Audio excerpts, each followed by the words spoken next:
In Italy, there was a day that forever marked the history of justice. It was the 23rd of May 1992. At 5:58 p.m., an explosion tore through the highway that connects Palermo Airport with the city. 500 kilos of explosives made the Sicilian ground tremble. Judge Giovanni Falcone, his wife Francesca Morvillo, and 3 bodyguards were killed instantly. The land of the Mafia had just declared open war on the state. The man responsible, Salvatore Totò Riina, the supreme boss of Cosa Nostra. 55 days later, history would repeat itself. Another explosion, this time in the very center of Palermo, ended the life of Judge Paolo Borsellino, Falcone's friend and colleague. 2 attacks that not only shook Italy, but revealed the face of a man who believed himself untouchable. For months, a group of investigators transferred from Milan followed his steps with surgical patience. On the 13th of January 1993, after years of silence and fear, they achieved the impossible. They watched Riina's wife leave the building, and 2 days later, the boss himself. When he was arrested, he was wearing a simple wool vest. He looked like an ordinary businessman. But behind that modest appearance hid the most feared man in Sicily.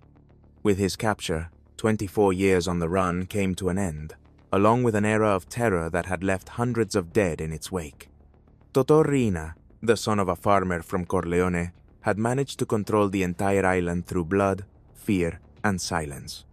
His arrest marked the end of a manhunt and the beginning of a truth that Italy has yet to fully digest. 2 months after his capture, Totò Riina appeared in public once again. The chosen place could not have been more symbolic, the Palermo courthouse, where 6 years earlier he had been sentenced in absentia to life imprisonment. That morning, the boss of bosses seemed to have rehearsed every gesture. He wore simple clothes, like a farmer coming to defend his honor. He walked slowly, head lowered, projecting an image of humility that contrasted sharply with the legend of cruelty surrounding him. Before the judges, Riina spoke in a calm tone. He denied any connection to drug trafficking and to the power structure known as the Commission. He claimed to be nothing more than an honest farmer, the son of farmers, a family man, and a devout believer. He stated that his only commission was his home, his wife, and his 4 children. He pleaded to be understood as a man of faith, not as a criminal. His speech, carefully calculated, sought to construct a different character, that of a humble worker who attributed his destiny to the will of God. But behind that tranquil voice stood the architect of a war that had soaked Sicily in blood. The same man who ordered the execution of judges, generals, journalists, and anyone who dared challenge his power. Totò Riina presented himself as a believer. But for Italy, that aged face represented something more than faith or poverty. It was the reflection of the impunity that had ruled the island of Sicily for decades. Totò Riina projected a deceptive image. At first glance, he appeared to be a simple man, with calm manners and courteous behavior. He spoke in a soft, almost paternal voice, as if seeking to inspire trust. That apparent humility was his most effective mask. Beneath that serene demeanor hid a will of iron. Those who knew him understood that his calm was not a sign of peace, but a silent warning. Riina did not need to shout to impose authority. A single glance was enough for others to understand what had to be done. He was capable of persuading without raising his voice, of manipulating without showing aggression. And if anyone dared to challenge him, they simply disappeared. When Riina sensed a threat, the response was immediate. Fear and death took care of the rest.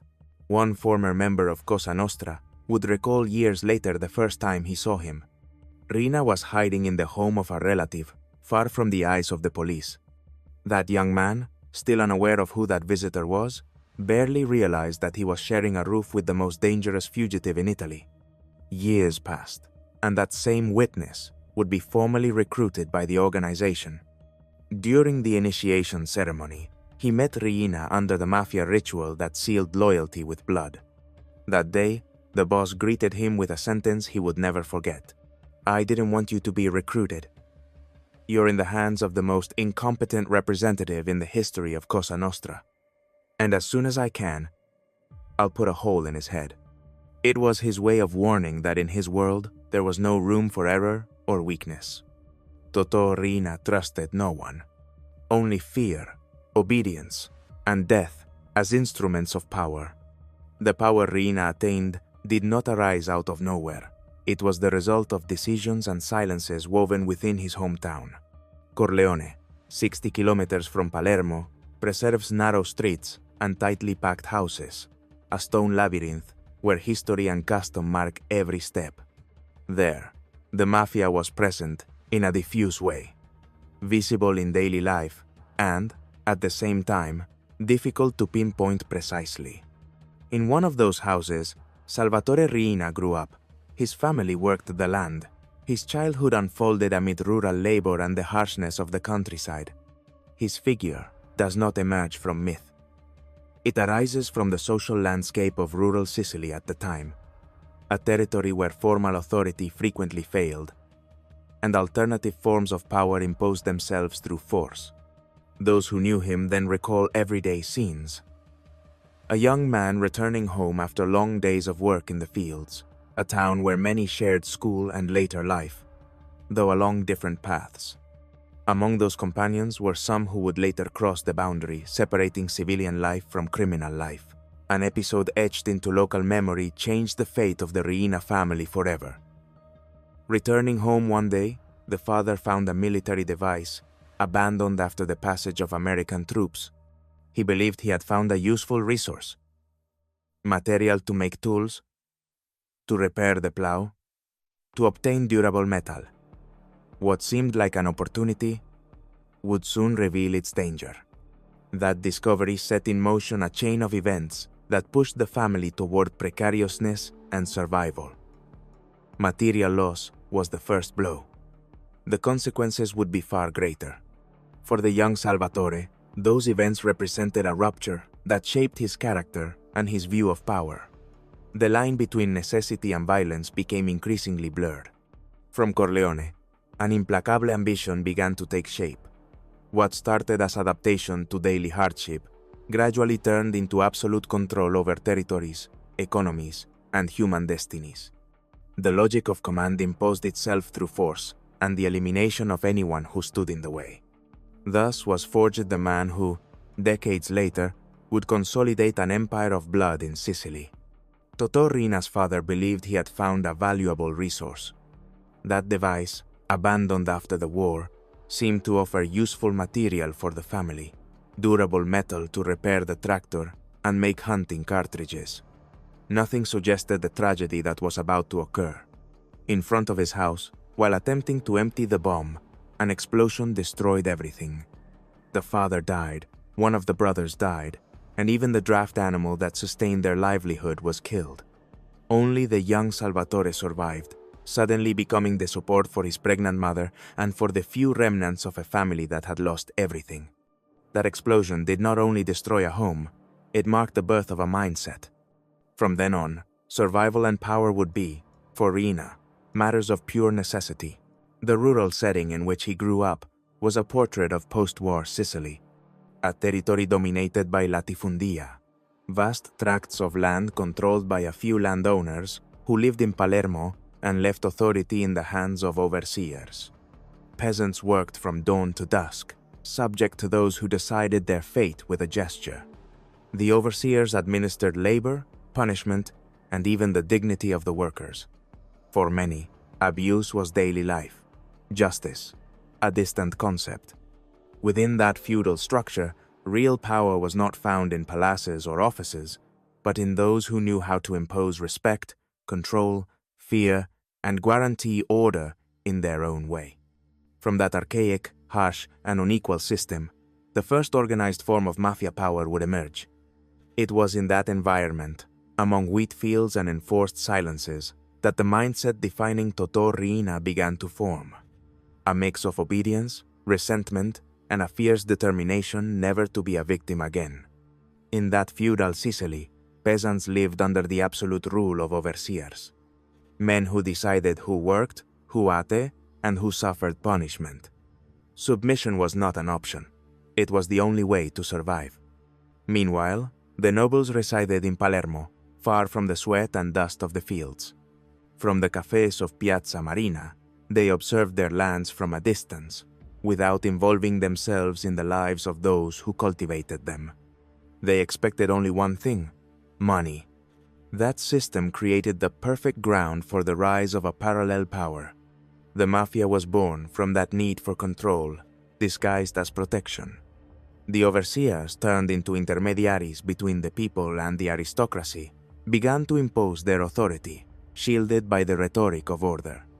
They ensured that tenants paid, that peasants did not rebel, that the honor of the lords remained intact. But over time, power changed hands. That supposed protector turned into a master. The mafia ceased to serve the landlord and replaced him, taking possession of his land, his influence, and his respect.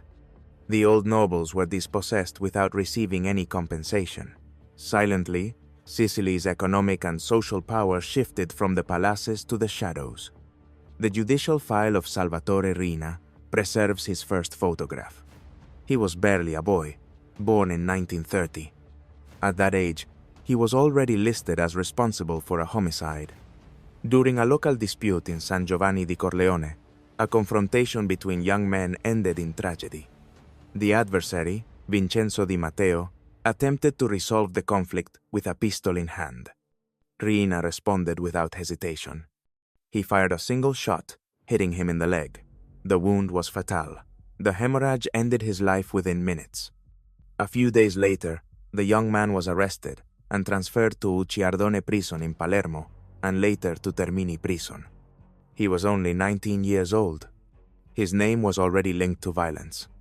That crime was the first official record of a path that would lead him to become the most feared face of Cosa Nostra. The news of the killing appeared merely as a minor note in a local newspaper. The Daily L'Ora, of communist orientation, published a brief line: "Duel between two peasants. One has died. The other is in the hospital." Nothing more. For the reporters, it was just a rural altercation.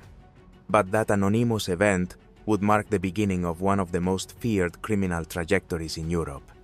Totò Riina, at just 19 years old, was sentenced to 12 years and 4 months in prison. Behind bars, he learned to read and write and obtained his primary school certificate. His sentence was reduced for good behavior. In 1956, he was released. He was 26 years old, with a past stained by blood and a reputation that preceded him. Corleone, his hometown, was a deeply devout place. Religiosity was not confined to the church. It was part of the social fabric. Every Holy Week, the most influential men competed for the honor of carrying the sacred images in procession. Among them were mafiosi as well, turned into symbols of respect and power. During the Good Friday procession, the figure of the Virgin walked through the town's narrow streets in search of her dead son. And when she passed in front of the houses of mafia bosses, the procession paused for a few extra minutes. The priest allowed it. The townspeople understood it. In Corleone, authority had three faces: the priest, the policeman, and the mafioso. They did not compete with one another. They coexisted. It was a tacit balance, a form of order accepted by all. Power did not require a uniform. Respect, fear, and the blessing of silence were enough. In Corleone, the hierarchy of power rested on three pillars: the priest, the policeman, and the mafioso.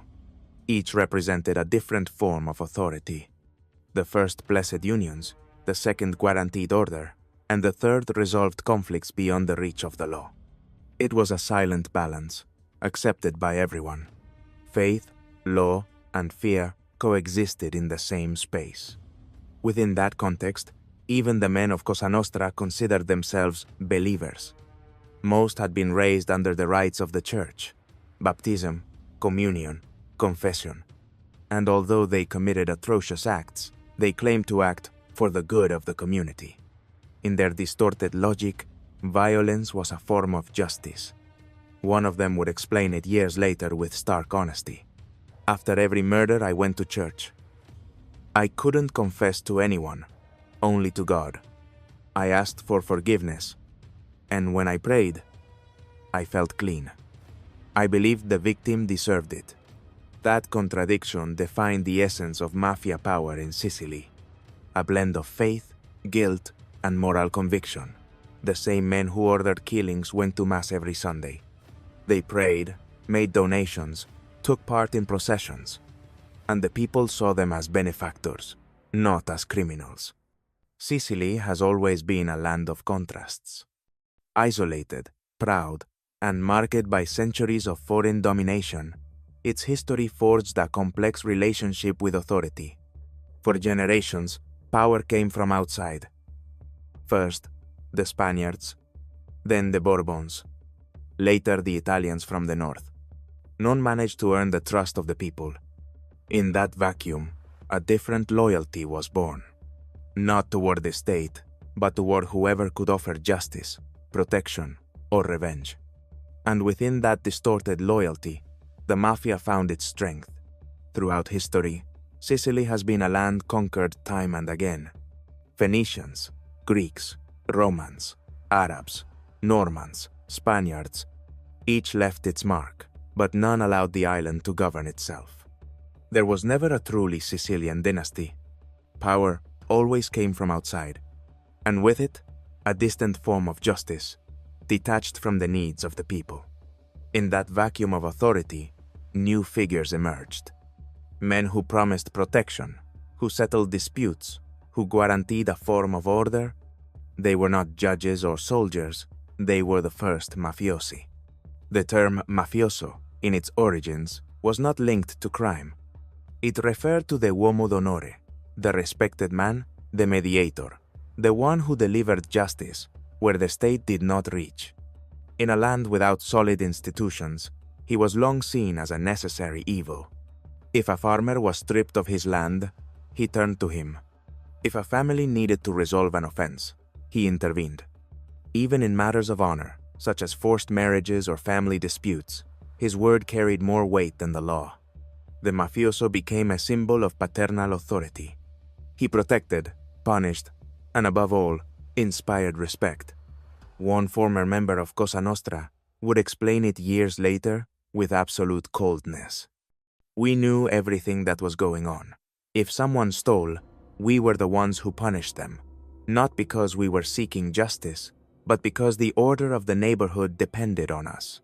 Thus was born the true structure of mafia power, a parallel justice system fueled by fear and sustained by the admiration of a people who had stopped believing in their state. During those years, mafia control reached absolute precision. Nothing happened without its knowledge. From small thefts to armed robberies, everything passed under its gaze. It was, in practice, a state within the state. In many neighborhoods, real authority did not wear a uniform. It needed no court orders or protocols. The mafioso knew who stole, who owed money, or who had betrayed a promise. And he acted swiftly, without trial or defense. For the population, this offered a false sense of security. Those who respected the rules lived in peace. Those who broke them disappeared. For a time, Palermo would wake up to black bags abandoned next to trash containers. Inside them were the bodies of those who had been warned and did not obey. Strangled, wrapped in plastic, turned into examples. That form of justice was called Lupara Bianca, the silent shotgun of the mafia. It left no witnesses and no bodies, only fear. Over time, the mafia structure of Corleone began to consolidate under an unusual figure. The first recognized boss was Dr. Michele Navarra, a respected physician with social prestige. He ran the local hospital and came from a well-off family. Beneath his appearance as an impeccable professional, he built a network of influence that extended across both civil and criminal power. At his side stood his trusted man, Luciano Leggio, a young, ambitious, violent man, determined to climb the ranks. His loyalty did not stem from respect, but from opportunity. Leggio saw in Navarra a springboard toward something greater, total control of the Corleone mafia family. From the relationship between the doctor and the killer would emerge a new era in the history of Cosa Nostra, the transition from the respectable mafia to the mafia of terror. Dr. Michele Navarra represented the old guard of Corleone. Director of the local hospital, he came from an influential family. One brother chaired the Sicilian transport company, another was rector of the Polyclinic of Messina, and a third held a seat on the regional council. It was a respected surname, a symbol of prestige, power, and connections. But in Sicily, social power and mafia power had always walked very close together. And Navarra was not satisfied with his public position. He wanted to rule within Cosa Nostra as well. In 1958, the situation changed. One of his men, Luciano Leggio, had risen rapidly within the organization. He was young, impulsive, and violent, but possessed a determination that commanded respect. Leggio believed his moment had come that the throne of Corleone should be his. The problem was simple. Only one person could occupy the boss's seat. And in the mafia, transfers of power are not negotiated, they are carried out. One summer day, Dr. Navarra's car was ambushed on a road near Corleone. A burst of gunfire put an end to his rule. The attack was swift, brutal, and final. It was never confirmed who pulled the trigger, but no one doubted the intellectual author, Luciano Leggio. With the doctor's death, the young mafioso became the new boss of Corleone. At his side were two men who would soon write their own history of terror: Salvatore Totò Riina and Bernardo Provenzano, two silent, disciplined, and lethal lieutenants who saw in Leggio not only a leader, but a model of power. The death of Dr. Navarra marked the end of the old mafia of Corleone, the one that still maintained a certain relationship with respectable society. From 1958 onward, a new generation took control. Younger, more ambitious, and far more violent. The seed of what would later be known as the dictatorship of terror had been born. Corleone was transformed into a stage of relentless violence. In just a few years, more than 50 murders were recorded linked to the faction that supported Navarra. Most were carried out by Leggio's lieutenants. The reputation of that group was built on blood. They were feared because they did not negotiate. They killed. You either reached an agreement with them or you lost your life. The local war made the front pages in Palermo. Humiliated by criticism, Leggio reacted with fury. He ordered the destruction of the printing presses of the newspaper that pointed the finger at him. Shortly afterward, the surname Riina began to appear in the headlines. Having become one of Leggio's enforcers, Salvatore Riina was starting to stand out. The police released his identification photograph, the image of a man hardened by rural life and violence. By 1958, Riina was already a fully integrated member of the organization. He knew the rules, followed them, and exploited them to his advantage. His ambition was clear. He wanted to rise. A former member summed it up bluntly when asked why he joined Cosa Nostra. "In my town, I was nobody. Nobody greeted me. Since I joined, they look at me differently. I have prestige and respect." For many young men of the time, the mafia represented a path of social mobility. An illegal, criminal path, but an effective one for achieving money, power, and public recognition. Thus, a cruel logic took hold. Worth was measured by the ability to impose fear, and membership offered status and access to resources that formal society denied. For many men in Sicily, the mafia was not just a criminal organization, but a means of advancement, a shortcut to power, money, and above all, respect. In a rigid and unequal society, being part of Cosa Nostra granted a new identity, that of a man of honor. Decades later, a former member would recall his initiation. "I was 22 years old.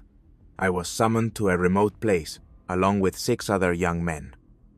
I didn't know what was going to happen. I thought they were going to punish me for some foolish thing from the past. The ritual began with a sacred image.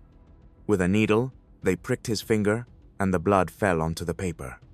Then the image was set on fire and passed from hand to hand as it burned. As the fire consumed it, we repeated the oath. We would never betray the organization, and if we did, our bodies should burn like that image. Thus, a new man of honor was born. From that moment on, he ceased to be an ordinary individual. His life, his family, and his destiny were bound to the organization. In the neighborhoods, everyone understood what that meant. Before, that young man had been respected for his surname. Now, he was respected for himself. His participation in private conversations with the bosses was enough to demonstrate his new status. Becoming a man of honor was equivalent to opening one's eyes. You saw and heard what others could not. Respect turned into power, and power into fear. That ceremony, repeated over generations, was not just an oath. It was the final step into a life in which loyalty was worth more than blood. Belonging to Cosa Nostra offered concrete privileges. Those who attained the status of man of honor enjoyed advantages that ordinary society did not grant. Preferential treatment in business, access to top-level medical care, and doors that opened without questions. Respect translated into real power. An offense could be paid for with one's life. The daily life of many members was double. In the morning, the coldest routine, tasks imposed by the organization, decisions that could end in death if so ordered. When night fell, public life. A shower to erase traces, clothes handed to the family, a table at the bar with friends, an appearance of normality that concealed extreme acts. This duality was essential to the functioning of the system. The same man who committed murders could later present himself as a benefactor of the neighborhood. He lent money to those who needed it, facilitated credit, guaranteed those who wanted to open a business. In moments of crisis, he intervened to resolve problems the state did not solve. At local festivities, his contribution appeared through donations, visible support for the priest or the community. That help reinforced his public image, protector and provider. At the same time, it strengthened his control. The machinery worked as follows: generating social dependence and, with it, loyalty. That network of favors and fear ensured impunity and the continuity of influence. The dual public role of many members was deliberate. On the one hand, they acted as providers, donating to the priest, funding festivities, granting informal credit to those in need. That network of favors consolidated their social position and created dependence. On the other hand, they exercised violence when circumstances demanded it. Threats, coercion, and murder were management tools applied with the same ease as help given to the neighborhood. Internal rules were explained from initiation onward.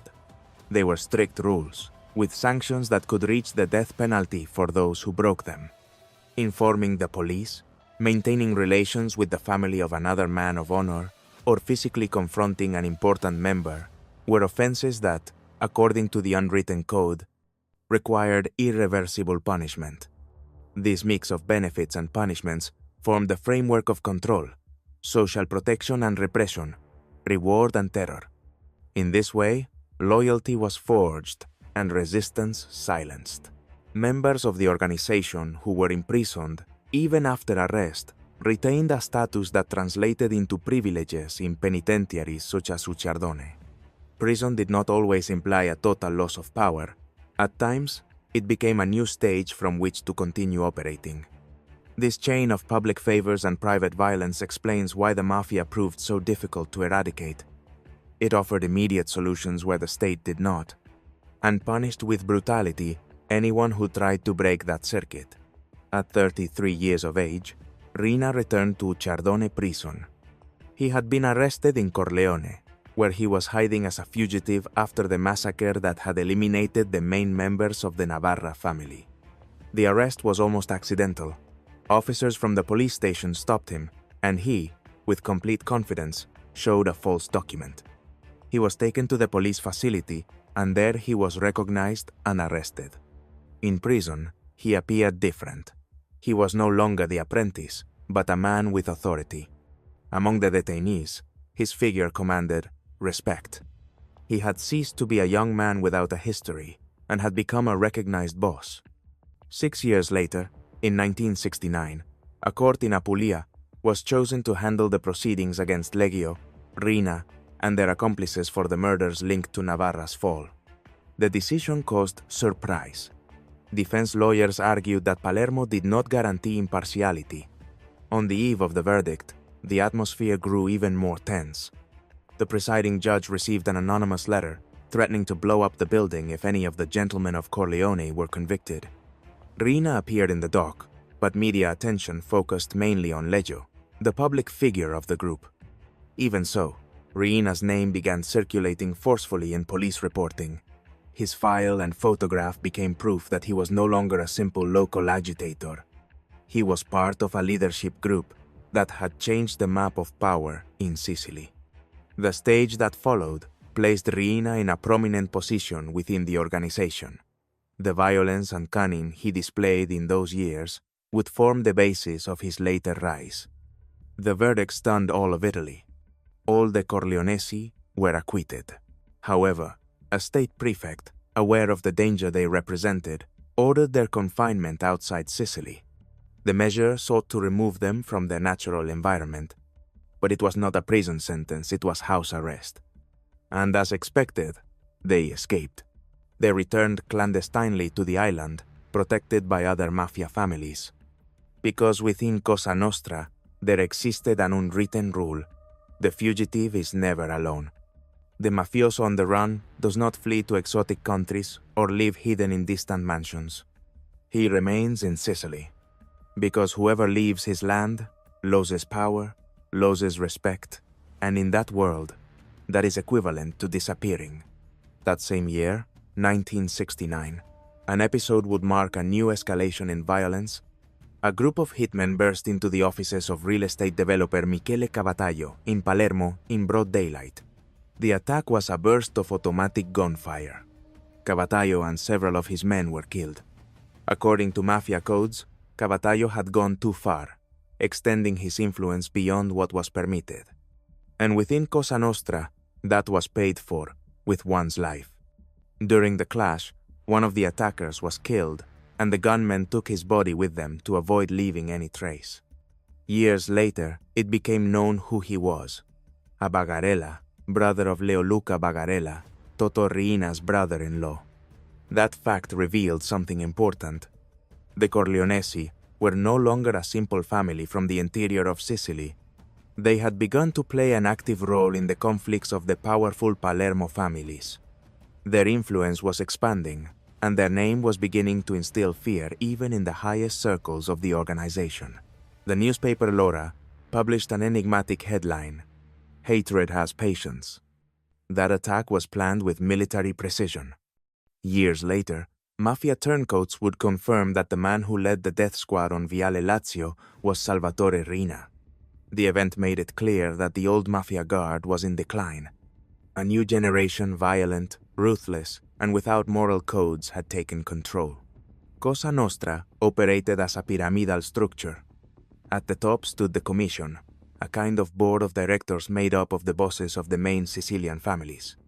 For years, that seat of power had been reserved for Palermo families, but at the beginning of the 1972nd, something changed. For the first time, a representative from Corleone obtained a seat at the top: Luciano Legio. That appointment confirmed what many feared. The family from that small inland town was no longer a secondary force. It had entered the very center of mafia power in Sicily. In 1971, a crime shook Italy. Prosecutor Pietro Scaglione, head of the Palermo prosecutor's office, was murdered as he was returning from the cemetery, a place he visited every morning to leave flowers on his wife's grave. 3 years before the Red Brigades kidnapped a magistrate, Cosa Nostra had already openly challenged the state. The newspaper L'Ora did not hesitate to point to Legio as the intellectual author of the attack, and to the young Salvatore Riina as its executor. The motive, according to investigators, was both personal and symbolic. Scaglione had issued a ruling that limited Leggio's freedom. It did not send him to prison, but it prevented him from returning to Corleone. That decision was taken as an affront. Breaking the rule that prohibited directly attacking the state marked a turning point.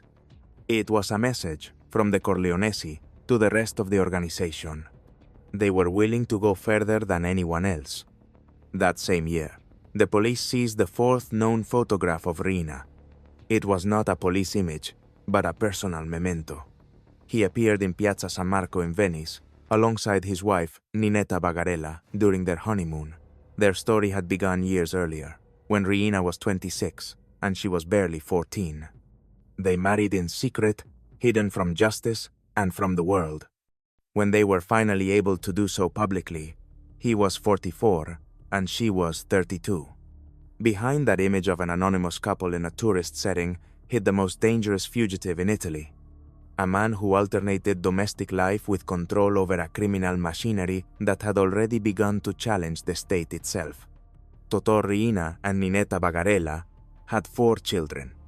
All were born in a private clinic in Palermo, under their father's real surname. Meanwhile, in 1974, the Sicilian press opened its front pages with news that marked the before and after. The capture of the Corleonesi boss, Luciano Leggio.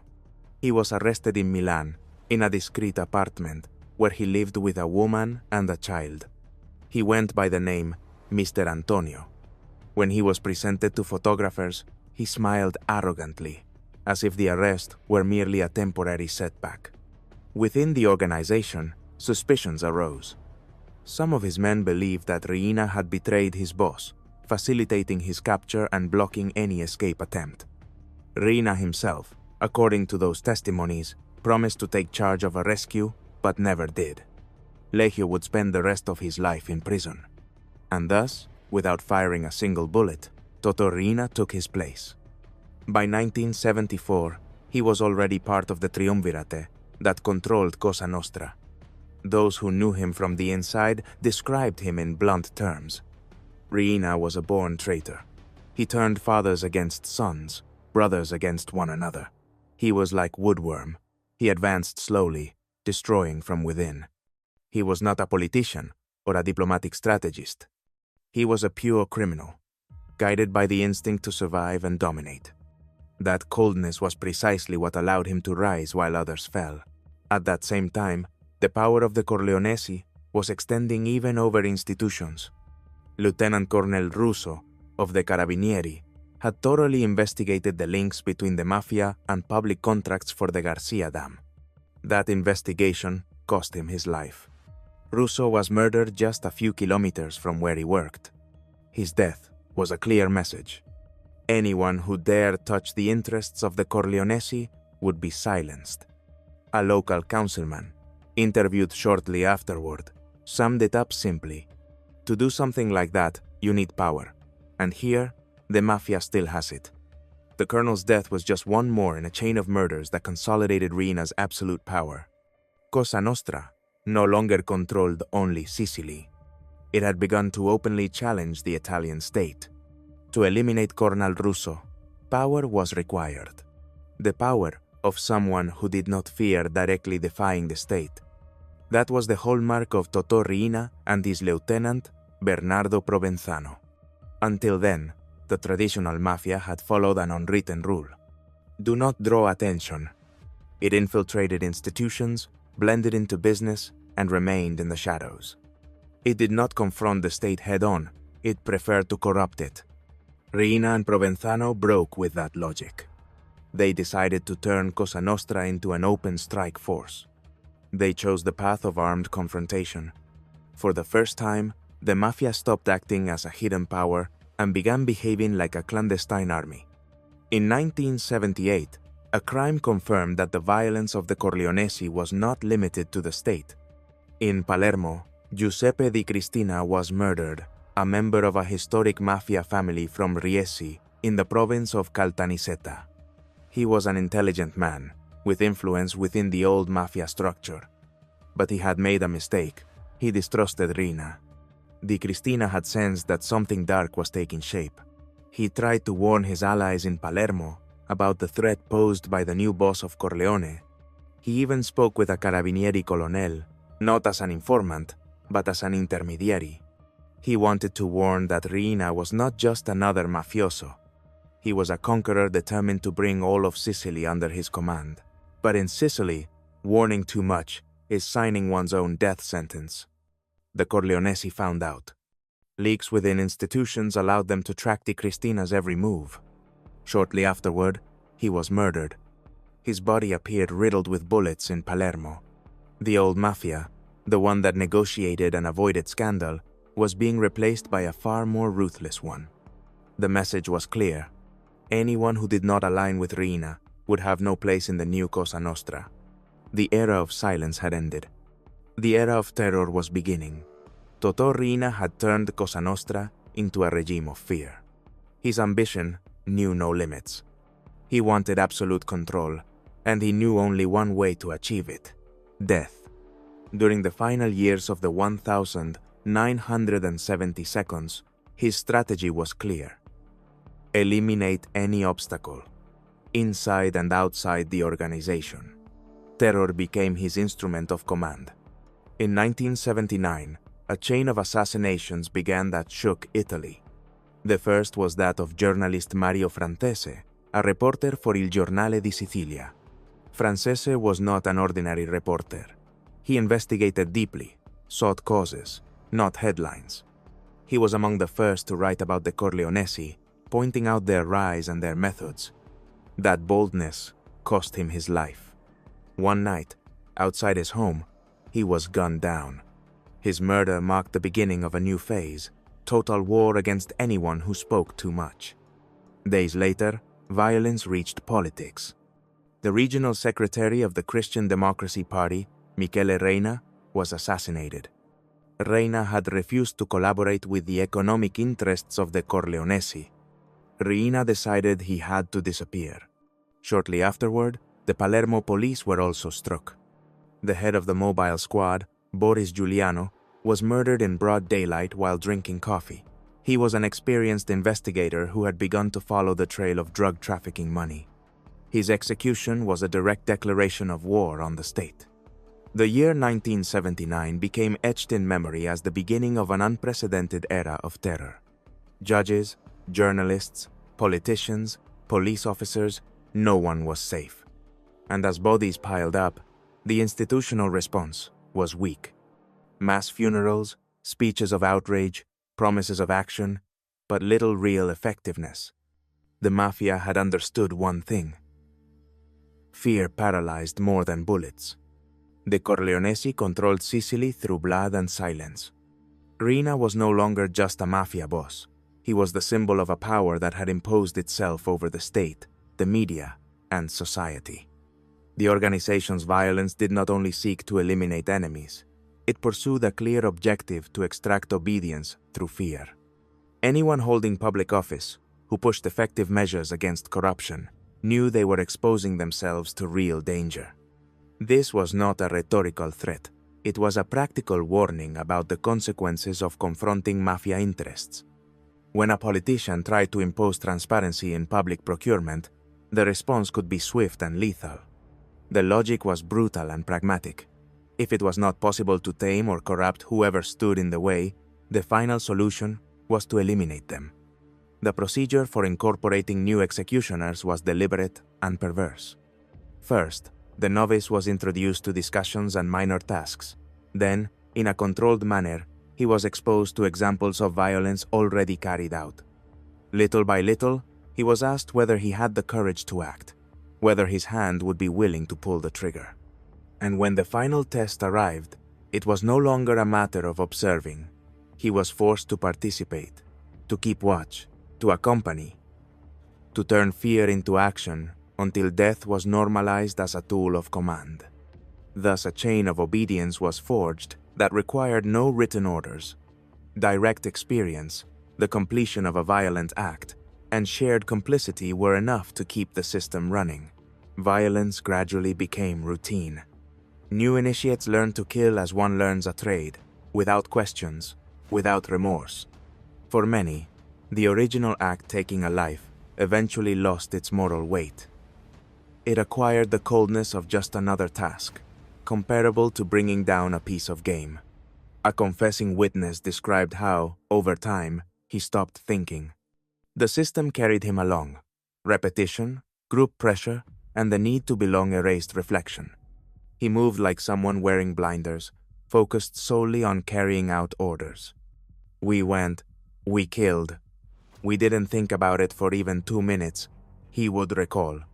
The virtue valued by the organization was not asking questions.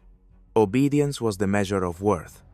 One of the first images that struck Palermo's photographers remained in the collective memory. A murdered young man, seated, his face destroyed.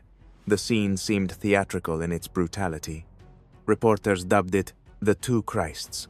Two motionless figures, one atop the other, beneath the sheet. The scene showed no visible blood at first glance, yet conveyed an almost sculptural violence, cold and deliberate. The real motive behind so many crimes was always the same: power. The mafia killed to protect interests, accumulate wealth, and consolidate control. In Sicily, a brutal saying circulated that summed it up bluntly: command stood above any other human experience. That prioritization of command over human life transformed the organization. What began as territorial control became a regime that ruled through terror, and its cost was, quite literally, incalculable. Mafia power had always rested on a fixed idea: total domination. It was not just money or territory. It was absolute control over the lives of others. For decades, photographers and chroniclers who documented that period described it with a phrase repeated to exhaustion: blood upon blood, pain upon pain. The mafia killed anyone who stood in its way. And under Riina's command, that principle became an unbreakable law. The murder of regional president Piersanti Mattarella did not quench Riina's thirst for power. 5 months later, in Monreale, while the city was celebrating the Feast of the Crucifix, the Capo's hitmen attacked amid the crowd. The target was Captain Emanuele Basile, an officer of the Carabinieri. They murdered him in front of his daughter, in broad daylight. Basile had taken charge of the investigation into public contracts and the Garcia Dam, an investigation initiated by Colonel Russo. He had signed his own sentence.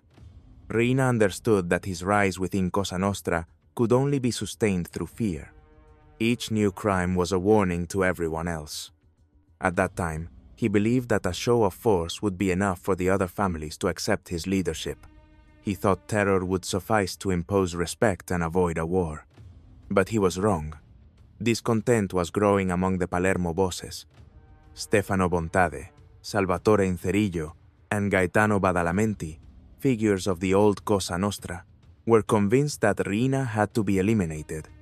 They planned to do it with honor, following the rules of the organization, to convene a meeting of the Sicilian Commission and execute him there. However, Riina always stayed one step ahead. An infiltrated informant warned him of the plot. And when the bosses summoned him, Riina simply did not show up. That gesture would mark the beginning of the Mafia War. April 1981. Palermo would become a battlefield. And Totò Riina, the son of a farmer from Corleone, was about to become the absolute dictator of Cosa Nostra. The blood of a single man would be enough to ignite the most violent war in the history of the Sicilian Mafia. April 1981. The balance within Cosa Nostra was definitively shattered. Stefano Bontade, one of Palermo's most respected bosses, had underestimated Totò Riina. While he trusted the old rules of honor, Riina had already decided that only violence would guarantee his power. Bontade's murder was swift, precise, planned with surgical accuracy. Striking the strategist first was essential. Without his leadership, his army would collapse. And that is exactly what happened. With his death, the internal order of the Sicilian Mafia began to disintegrate. Just days later, the next target was Salvatore Totuccio Inzerillo, an ally and close friend of Bontade, a key figure in the plot to eliminate Riina. The information came from within his own family. The Corleonesi had managed to infiltrate one of their own. Inzerillo went confidently to a meeting with a woman. A van was waiting for him in the street. When he stopped, the hitman opened fire. He died on the spot. The message was brutal and calculated. No blood tie or hierarchy would protect the enemies of Corleone. But the violence did not end there. Inzerillo's son, a young man consumed by rage, swore to avenge his father. Riina ordered his capture. He was taken to a livestock pen in the Santa Maria di Gesù neighborhood. What happened there became one of the most atrocious scenes in the history of the Sicilian Mafia. The animals had gone days without food. Riina's men cut off his arm while he was still alive. With this arm you wanted to kill the boss, they told him. Then they threw the bloodied limb to the pigs, and finally, the young man himself. After that, Palermo turned into a human hunt. Every day dawned with new bodies. 2, 3, 5 murders. Streets, cars, and vacant lots became scenes of relentless executions. The so-called Mafia War was not a power struggle. It was a systematic purge to wipe out anyone who opposed Riina's rule. In just a few months, the Corleonesi seized Sicily through fear, betrayal, and blood. Palermo became a hunting ground. The victims almost always belonged to the defeated side. The violence was unilateral and systematic. Whoever received the warning arrived first. Whoever arrived first carried out the sentence. Traitors and informants facilitated the lists. They warned, pointed out, and handed over targets. The attackers acted without exposing themselves. In the improvised headquarters of the Corleonesi, everything functioned with the coldness of a routine. Someone cooked, another organized supplies, another prepared the vehicles. When a tip arrived, they got into the cars and went straight to the mission. For many participants, it stopped being something exceptional. The sense of efficiency and the recognition within the organization turned action into a test of worth. The numbers are staggering. Hundreds of dead in just a few years, around 150 in 1981, and a similar figure in 1982. The massacre spread beyond the province, reaching other regions where men marked by Riina's opponents were also executed. That visible violence was only part of the process. There was another, more discreet form of elimination. The so-called Luparabianca executions that left no remains. Disappearances that turned spouses into widows without bodies. Victims who troubled Riina were taken to places later known as death chambers, spaces where they were killed and made to disappear without leaving a trace. The island paid an immense price. Streets, vacant lots, and the interiors of vehicles filled with corpses. The violence left a deep mark on society. Fear, shifts in loyalty, and the certainty that opposing meant exposing oneself to disappearance. The machinery of death, imposed by Totò Riina, reached chilling levels of precision. The practice of making bodies disappear, known as Luparabianca, was perfected under his command. The so-called death chambers multiplied throughout Palermo.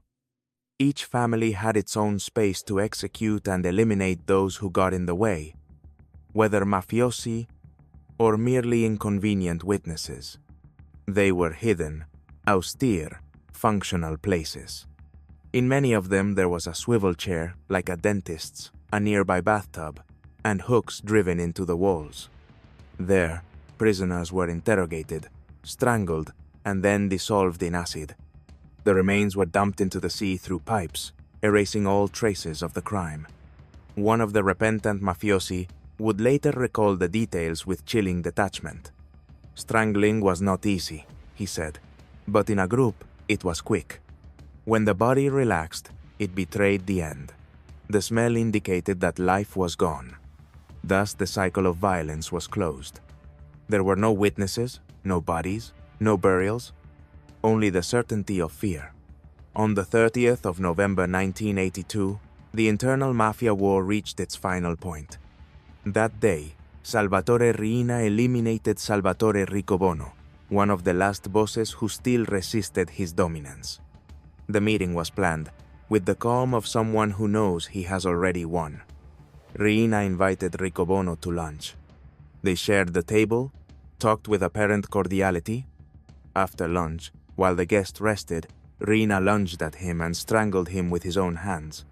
His bodyguards met the same fate. All were dissolved in acid, like so many others before them. With that act, Totò Riina sealed his absolute power. From that day on, no one by good means or bad dared to contradict him. The son of the farmer from Corleone had become the undisputed dictator of Cosa Nostra. Totò Riina achieved the goal he had set for himself in his youth, to become the capo dei capi, the boss of all bosses. He achieved it, and he boasted about it. He said that sooner or later, his name would appear in history books. And so it did. He entered them, though for the darkest reasons. His life, far from the myth, became empty. The man who had ruled Sicily with blood lived shut within himself. Without friends, without walks, without family. Only work, orders, and death. Every morning, he went out to deal with the organization's affairs. Internal disputes, business, punishments, executions. Nothing lay outside his control. From public contracts to drug trafficking, everything passed through his approval. In 1982, he ordered the assassination of Communist Deputy Pio La Torre, author of a law that allowed the confiscation of mafia assets. It was his way of warning the state.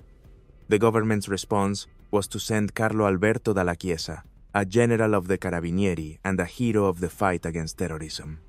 He arrived in Palermo with a mission, to stop Riina. 100 days later, he, his wife, and his escort were riddled with bullets by direct order of the boss. The message was unequivocal. In Sicily, the mafia ruled. Riina went from being a farmer with no future to dominating a criminal organization capable of defying an entire country. His legacy was fear. The price, thousands of lives. Today, his name does not represent power, but the memory of the horror that Cosa Nostra left in Italy. A reminder of how far ambition can go when it knows no limits. Thank you for accompanying us to the end of this story. If this history has interested you and you want to continue exploring the secrets, betrayals, and names that shape the world of organized crime, subscribe to the channel, activate the bell, and leave your opinion in the comments. Your support helps us continue telling the stories that few dare to tell.